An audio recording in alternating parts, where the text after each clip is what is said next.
The Art of Exaggeration in English.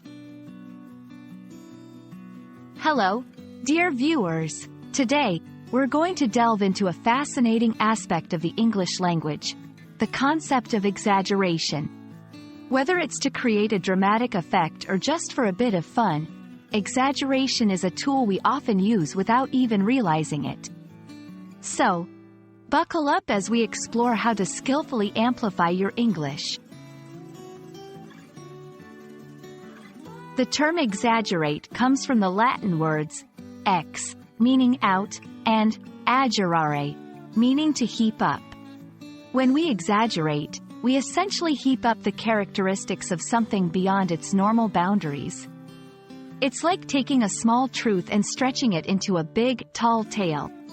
We often use exaggeration to make a story more exciting, to emphasize a point, or to inject humor. Now, let's look at some common examples. If someone says, "I've told you 1,000,000 times," they haven't literally told you something 1,000,000 times. They mean they've said it many times.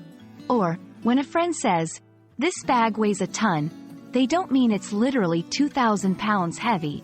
They mean it's very heavy. These are everyday exaggerations that pepper our language and add flavor to our conversations. Exaggeration can be effective in storytelling, persuasive speech, and comic effect. It grabs attention and illustrates points with greater impact. However, it's important to use exaggeration appropriately.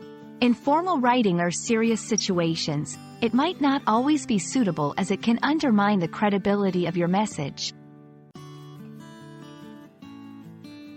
Exaggeration has the power to enhance or diminish your message. It can make your speech colorful and memorable, but if overused, it can become tiresome or unbelievable. The key is to strike a balance and ensure that your listener understands when you're exaggerating for effect and not to mislead. We hope you've enjoyed this exploration of exaggeration in the English language. Remember, a dash of exaggeration can add flavor to your language, but always use this spice sparingly and wisely. Happy exaggerating, and see you in the next video.